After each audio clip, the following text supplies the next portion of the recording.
Welcome to another episode of Don't Mess with Our Kids. This has been such a wonderful podcast. I'm with my friend Shawna Danberg, and today's guest we're so excited about. But before we introduce him, we just want to say the attack on the kids has gone too far. And there are many of us, including you who are listening, who are saying, you know what, enough is enough. We're not doing this anymore. And it is time for the silent majority to become unsilent because there's many of us that do not agree with what's happening to the kids and the family. And so thank you for being with us. We're going to ask you to like, subscribe, and share. Share this episode with somebody because the conversation you're going to hear today is going to be so inspiring, but maybe even more than that, it is going to be empowering for you to take action. And that's what we want out of today. We want you to be inspired, but we want you to take action. And so our guest today, his name is Phil Hotsenpiller, and I met Pastor Phil at their church, Influence Church in Anaheim, California. That's a cool name. I know. Isn't that amazing? Church. And him and his wife, Tammy, are the founders of this amazing church. And she invited me out to a conference. Okay. And so I was able to speak at this conference and just be in that atmosphere. And immediately I was like, all right, I'm home here. These people are fighters of faith. And they're also looking at America saying, you know what, this thing is not going to go down on our watch. And then talking with Pastor Phil, I found out that he wrote a book called It's Midnight in America. And so he was kind enough to give me a copy. I'm so excited you're going to hear about this today. So let's bring Pastor Phil on. Thank you so much, Pastor Phil, for joining us today. We're very excited to be emboldened by you today. I know that in 30 minutes from now, I'm not going to be the same person. I just feel it on your life. And so thank you for being here. And how long have you and Pastor Tammy had Influence Church? You know, we started it 12 years ago. Okay. And God has blessed it, not just as a church, but we also have a record label where we have one Billboard #1 album and 2 Christian #1s and 1 gold single. So God has blessed that. We also started AmericanFaith.com, and that's a news media agency. We started it really because I was mad at the governor of California, and I was tired of fake news. I was tired of government overreach. And now we have a team of about 12 to 15 who produce 40 original stories every day. We have 22 million people on it right now. So that's incredible. So you and just obviously your wife, Tammy, you guys have a unique situation here. You are pastors and you're choosing to step into media, step into government. And you know what? That's kind of been like a little sensitive thing here for the church. Now, it's not for us, not for Shawna and I, because we understand what's going on. But can you tell us how that's been for you as a pastor to help awaken people to the importance of the church being involved in these political things, in the government, in different spheres of culture? Well, a little background might help. My ninth great, however many greats it is, grandfather was William Brewster, who was on the Mayflower and wrote the Mayflower Compact. And then on my grandmother's side, we have 2 men that were riflemen in George Washington's army. And so my dad was a military colonel. So, you know, that kind of background, loving our nation and defending our nation has been a part of my life. Then I was a political science major. I was actually a pre-law student when I started reading the Bible and found Christ. And so the idea of justice, the idea of being involved in your nation is just a natural part of my life. But it's really in these days that we live in that we find the need for the full expression of that. You know, our nation was founded really based on Judeo-Christian principles, but all 17 data points in the Constitution were preached by the preachers of New England prior to the founding and the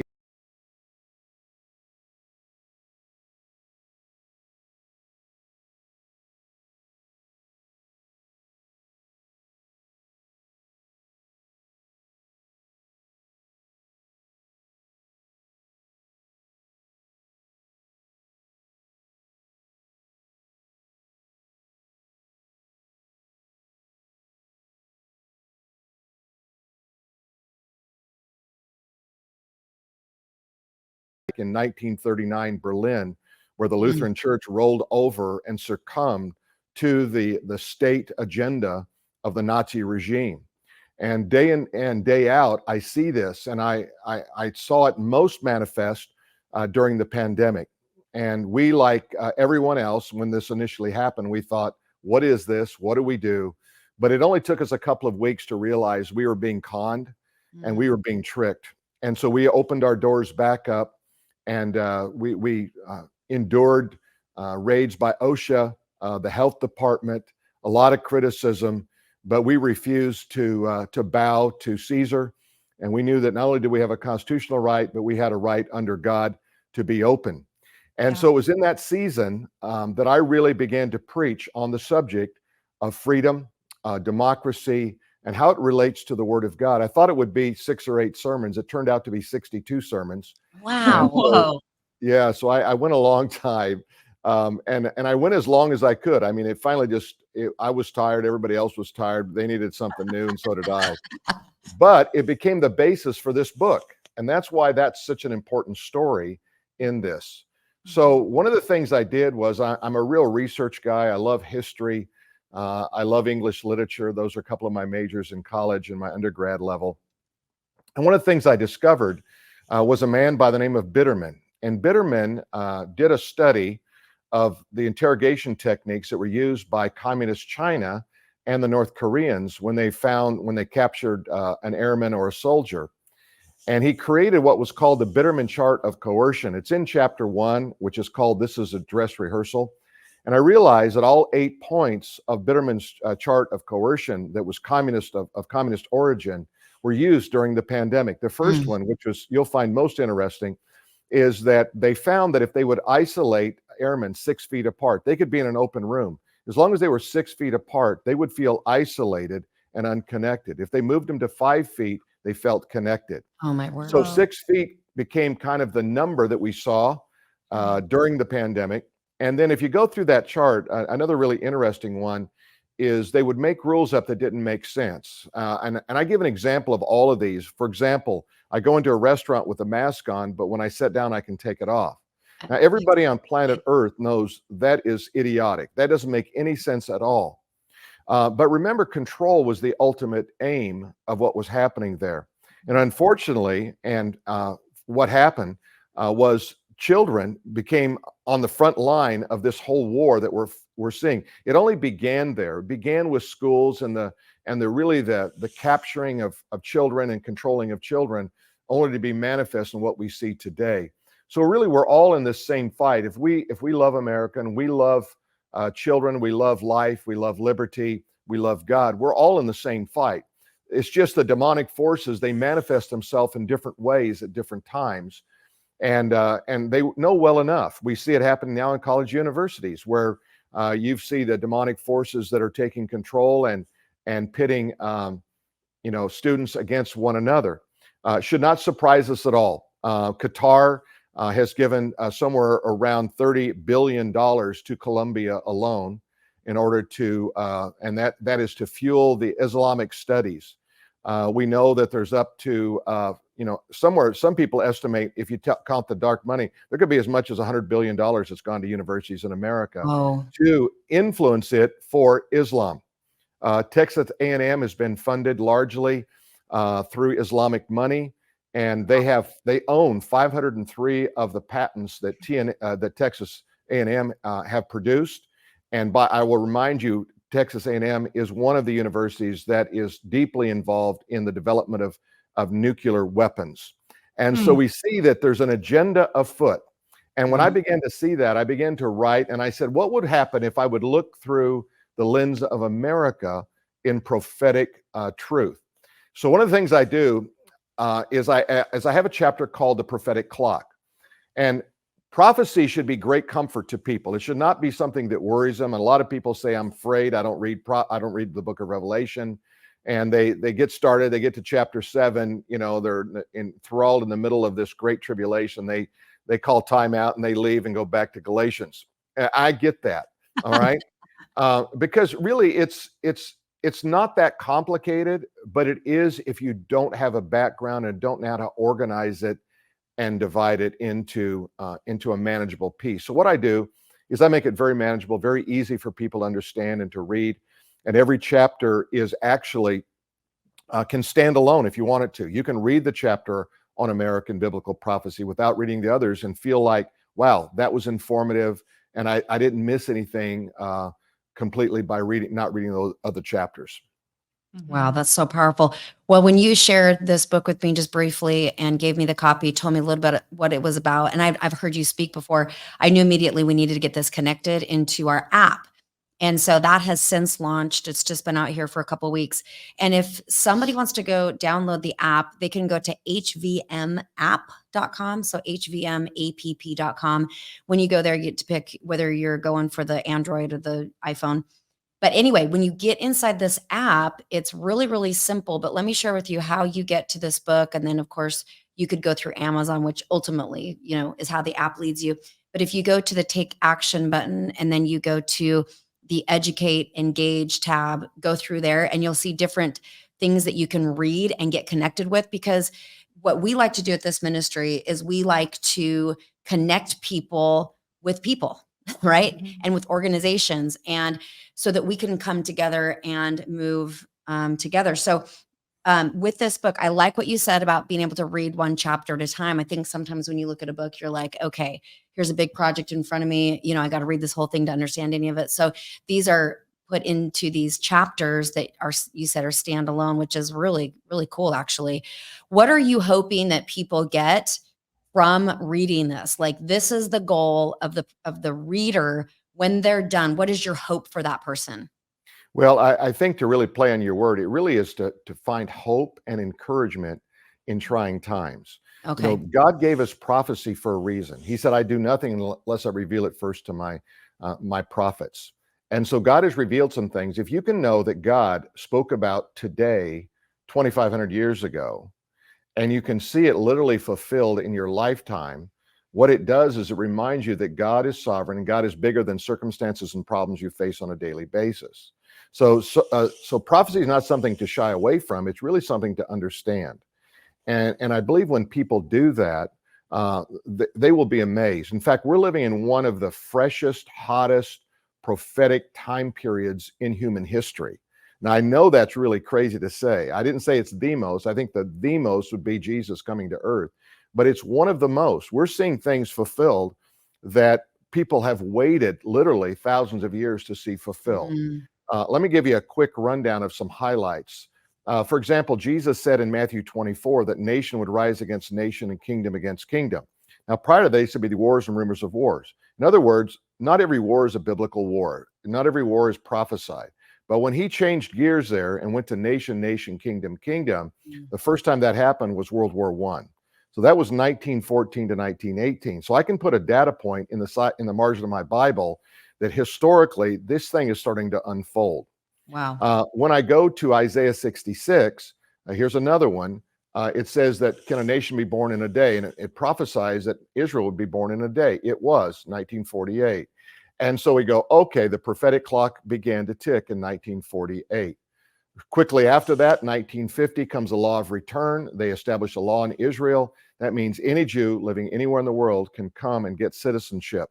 So fast forward a little bit, 1972, the USSR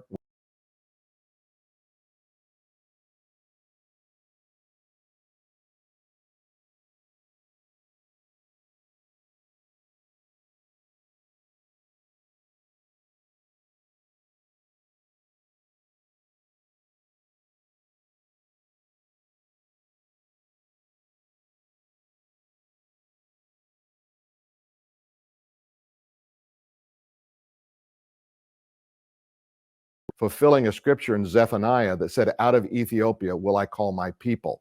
So I've just taken you up to 1984, and you can already see there's some pretty dynamic prophetic fulfillments that have taken place. And I'm going to pause for a minute and let you respond. But there's one of the hottest prophetic things right now in the news, and that's the return of the red heifer. So we can talk about that if you want to. It's just so out there that people are going, the what now? What are you talking about? But it's Well, that really was an gonna be interesting my prophetic thing. question. Yeah, that was gonna be my question is Where do you think we are? Obviously we're in such a important year, being an election year. Mhm. We know that everybody can kind of feel it, right? And yeah, something, what's going on here, right? And so I love that you're carrying a message of hope. But I was going to ask you, where are we right now? What's going on prophetically that you feel you could share with the audience? Okay, well, right now, and it's really interesting. We've kind of been watching since October this war that's been taking place between Hamas and Israel, and everyone has opinion on it. And I'll just say first off that war is always tragic. There's always people innocent that suffer. In fact, more innocent suffer typically in things like this than the guilty. So I don't want you to think I'm without compassion in this. This is a tragedy on our earth, but it has some interesting connections with prophecy. So if you remember, I use Samson as a metaphor for America. Samson his strength was found in his covenant, and his covenant included that he would not cut his hair because he took the Nazirite vow. When he revealed that to this woman in the story, she cut his hair while he was asleep, and it says he woke up and he went out as he did before, not knowing the power had gone out of him. And then they put his eyes out so he could not see. And I really believe that's a picture of America, that we go out like we did before, but we don't realize the power has gone out, and we're blinded to what's really going on around us because we have committed a national sin. We've broken covenant with God. Yeah. So we're analogous to that in a way. But here's where it gets interesting. So when they took Samson over to their temple, it was in what is today the Gaza, the Philistine temple of Dagon there. And it was there that he put his hands between the pillars. And it says the Holy Spirit includes a little scripture there. And it says, and his hair began to grow, meaning that he was renewing his covenant. And he now had more strength than he had before. And it says he killed more Philistines in his dying than he did in his living. On the 100th day of the battle there between Hamas and Israel, one of the spokesmen, a soldier from Hamas, said this to a CBS reporter who didn't even know where to go with it. But he said, why did you attack these Israelis? And he said the primary reason was the return of the red cows. Now, the reporter didn't know what that meant. But if you go to Numbers chapter 19, you know that the only way that you can purify the temple and the priesthood is with the ashes of a red heifer. And the red heifer was sacrificed, guess where? Right there where Jesus was at Gethsemane. So there was a little altar below that, and there used to be what was called the heifer bridge that ran from that point there of the Mount of Olives over to the temple. And what they would do is they would burn the ashes till they were white. And when they mixed them with water, it was called living water. And that's what Jesus referred to when he was talking to the woman at the well. You need living water. And she didn't know what he was talking about because she wasn't that familiar with Judaism, being a Samaritan as she was. So now, what does that mean? Well, there's only been 9 red heifers sacrificed since the first temple with King David. And Maimonides, the 11th century rabbi, the most renowned rabbi, said when the 10th heifer is sacrificed, the Messiah will return. So a few years ago, a Texas rancher discovered that he had not 1, but 5 red heifers that met the requirements, being pure, being spotless, without red hair, white hair, gray hair. I mean, they did have the red hair, but without the white hair, black hair, gray hair. So they transported him in 22 into Israel. They had a big ceremony. They honored him. They put him in isolation where the rabbis could watch. They had a conference in March of this year. They verified these were ready to be sacrificed. So why is this so significant to these Islamic soldiers? Because they know that they have everything in place now to return to the sacrificial system that's described in the book of Revelation during the reign of the Antichrist. So they already have 500 trained priests, the Jews do. They're DNA verified of the tribe of Levi. They have a high priest. They have every instrument, every utensil that goes in it already made, and they already have the blueprints designed and a working model for the new temple. So that means that the only thing left is to remove somehow the temple, the the Islamic mosque and rebuild the Jewish temple. So the war was knowing prophecy. Think about this. Islamic man knew more about prophecy than many Christians know about the Wow. coming and the return. So that's why it's the most interesting. It's the hottest topic right now in the news. Wow. I think that is profound, and I cannot wait to read your book. Fascinating. Fascinating. I was just kind of thinking, this is shifting gears a little bit, but our church just started a civic ministry. We actually had Civic Sunday last Sunday, where Jenny preached a message on silence isn't safe. But, I just think if you were to have a conversation, and maybe you've done this before, if you were to have a conversation with a pastor or a leader, a Christian leader, or just a Christian that didn't believe that we should be involved in government, even in just civics, what would you say Or to voting. them? Or, voting. Yeah. What would you say to them? I just want to hear from you on that, because I feel like this is like somewhere where you carry such an anointing to shift minds and influence people a different direction. Because sometimes, and I've had conversations like this where Christians' minds can be changed. They just haven't heard something or understood something, and then they go, "Oh, okay, it makes sense," and we can bring them around. Well, one of the biggest glaring things that we ignore is that the Bible is the most political book on planet Earth. Yeah. Every single leader was dealing with nations and kings and authorities. Whether you go to Moses, who's dealing with Pharaoh in Egypt, whether you go with Paul, he's dealing with Rome. All of them are confronting Daniel. Look at Daniel. Daniel found himself there. Joseph found himself engaged in and really doing battle many times with government agencies, or finding ways to sneak the gospel in or sneak the power of God into a situation. I use that phrase because that was one C.S. Lewis used when he was talking with Tolkien. And they were talking about how are we going to get the message out. So we're going to sneak Jesus into literature. And of course, we know the Lord of the Rings and we know the works of Lewis have done that very, very well. So politics has to be there. If you withdraw from politics, let's use that scenario. What's the end game? What's the win? We had a conference here, and I had Sean Foyt, I had Cheon from Harvest Rock, and I had Rob McCoy and myself, and we were talking. We all have a little bit different twist on some of our theology, but we all agree on everything that's important.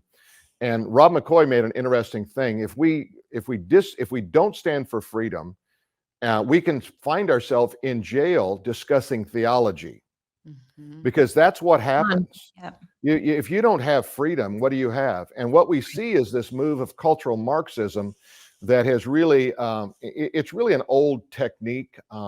It's something that the CIA has used around the world called color revolutions. If you've never studied that, it's fascinating.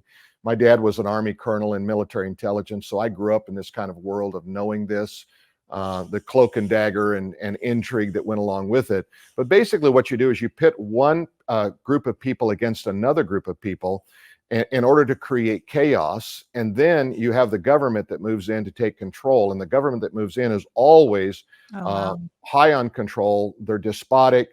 They're typically going to be people that you don't want to elect, but they're going to take control because they're going to seize chaos.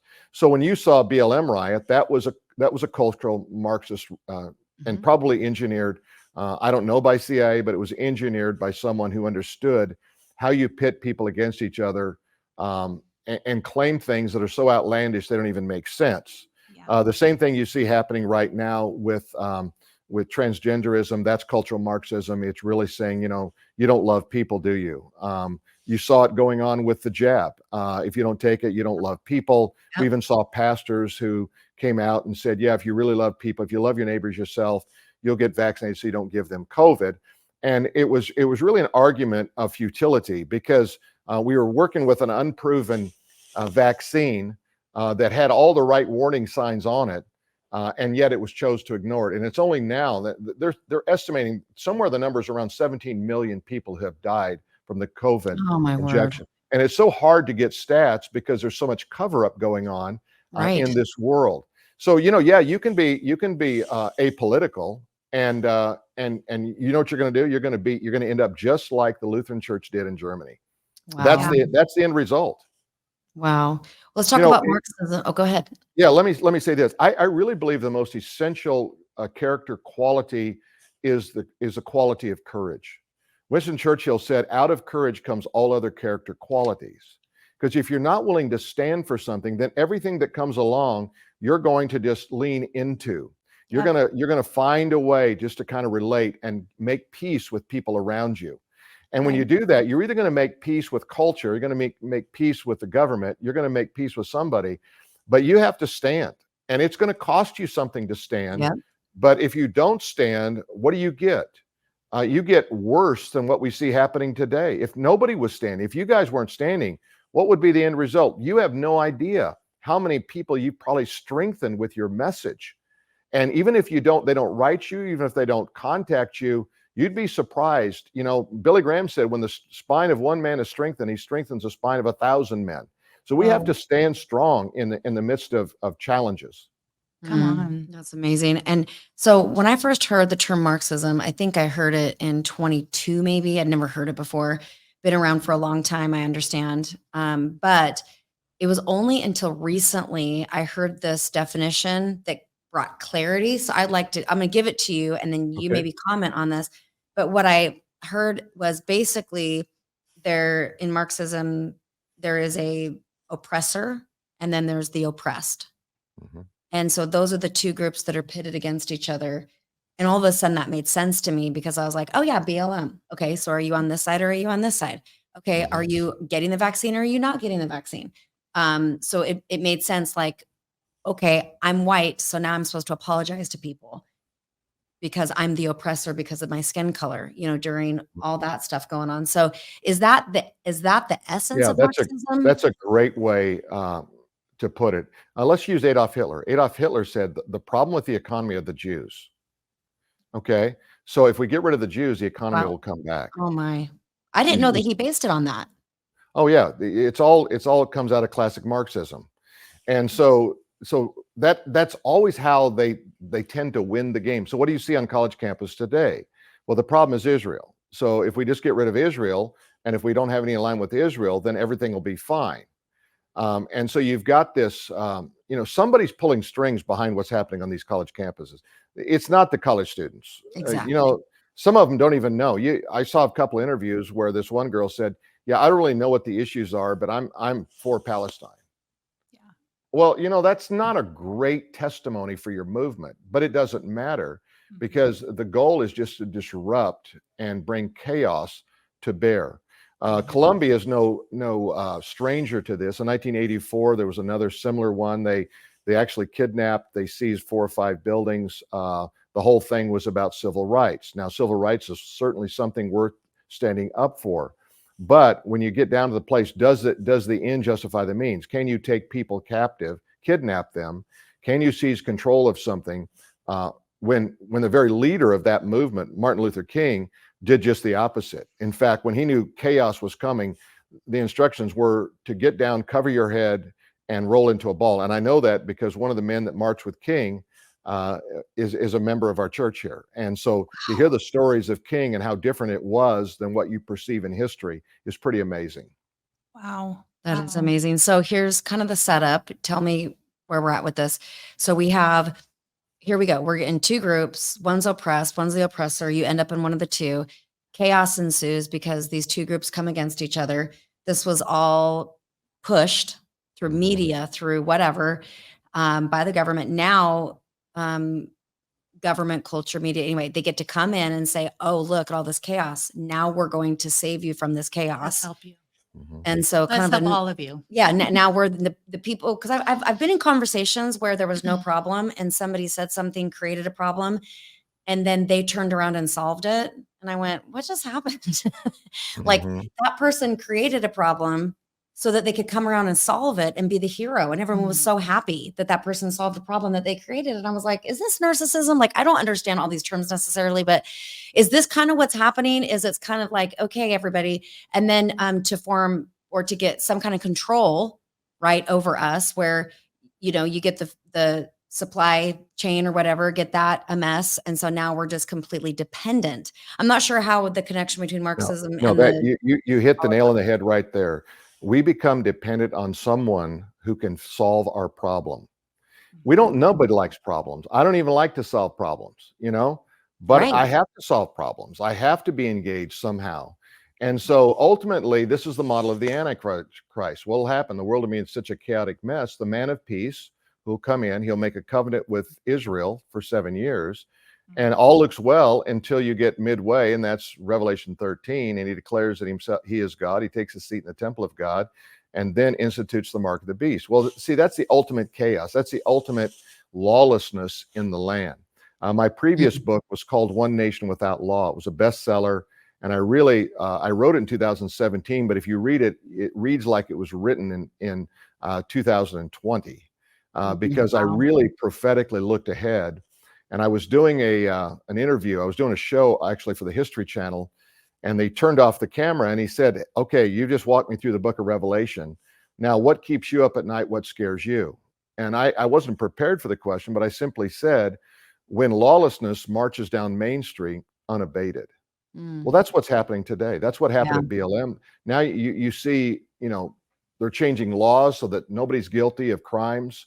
They're letting criminals go free because they said they're overcrowded. I mean, this is creating chaos. What you see at the border, this is actually, I believe, a cultural Marxist move. Okay. Because what they're saying is, look, these people need to get out. They live in an oppressed life. They're living difficult. And so we need to let them in. This is what America's all about. Well, how do I argue with that? Well, I argue with that with facts. The facts is they're breaking the law. We have a law that says we have a border. But the ultimate aim, remember, down the road of people like Klaus Schwab and World Economic Forum, is a borderless country to where the nationalism is gone. That's why Christian nationalism is attacked as being bad. So if you love your country and you love Jesus, you're bad. But I want to remind you, God loves borders. You know how I know this? Because the Bible says that when Christ returns, he's going to judge the nations. That's right. Okay. And then when you get to eternity, it says, flowing from the throne of God is the river of life, and on either sides are the trees, and the trees of the are for the healing of the nations. So we see nations even exist apparently into the millennial reign and possibly into eternity. Yeah. Yeah. So interesting. So Pastor Phil, we're kind of winding down this podcast. So why don't you share with us just any last thoughts that you have? And we'd love for you just to close us in prayer. All right, great. There's a chapter called America Needs More Blacksmiths. And it really is a reminder, when Israel was invaded by the Philistines, they took the blacksmiths out so they couldn't make weapons of war and they couldn't sharpen their agricultural tools. And I said, we need more blacksmiths. So what's a blacksmith? You guys are blacksmiths. You're bringing truth back to the land. When you stand up for free speech, you're bringing it back. When you show up at a school board meeting, when you defend your children, when you say no to government overreach, you're a blacksmith. And we need more blacksmiths in the land. That's what we do. We're co-laborers with Christ, and we are supposed to be doing our part. And I really thank God that you guys are doing that. I love what you do, and so excited to be in relationship and be in community with you. And so God bless you. I'll just close this in prayer then. Heavenly Father, we just want to pray that you're going to empower people with a message of hope and courage. And God, that they will be the people that will be known, that will be marked out, and will be separated as kingdom warriors for Jesus' sake. In your name we pray. Amen. Amen. This has been amazing. Thank you so much. I want everybody to share this episode and get this book on Amazon, probably the easiest place to find books these days. Or if people go through our app, of course, we've connected it there. We're hoping some people are getting in this app and they're stumbling upon this book that maybe people didn't hear this podcast. But thank you so much. I can't wait to dive in deeper and look at those prophecies and those connections. And who knew we would have been talking about red cows today? That's pretty awesome. That's really, really profound. Thank you so much for sharing. God bless you, Pastor Phil. We'll talk to you soon. Thank you. Well, that was really amazing, Shawna. And anybody in the Anaheim area, this is just what hit me when he was praying. Anybody that doesn't have a church, they don't have a church family, and they need this kind of strength in front of them on a weekly basis. This is Pastor Phil's church and his wife, Tammy, and she's a firecracker. She's very kind, loves the Lord with all of her heart. I've met their core team. They're just incredible people. Influence Church in Anaheim, California. And let's look at these prayer hubs, because remember that prayer changes things. We don't have to stand back and go, well, I guess things are just going to go the way they're going to go. No, actually, the Bible talks a lot about how when we pray, God heals our land. And so we need to humble ourselves in prayer. So we are asking you, everybody that's listening to this, to register your prayer hub, meaning get one other person, put it on the calendar one time a month or more if you can, but at least one time a month, get together, get this free prayer guide that is inside the app. The app is at hvmapp.com. You can see it right there on the screen, hvmapp.com.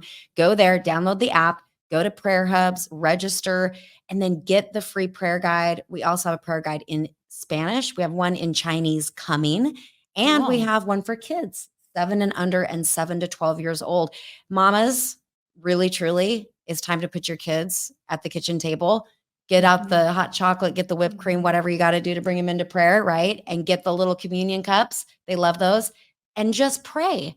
I see moms having their 2 and 3-year-old just Oh, yeah. at the table, and let's pray with them. You do this with your Okay, grandkids. so this week my granddaughter sees me drinking a grape, like a grape drink. So Okay. it's that same Yeah. color as communion, Yeah. you know? Yeah. And she goes, and it's, but it's a lot, you know? Yeah. And she goes, Grandma, is that blood?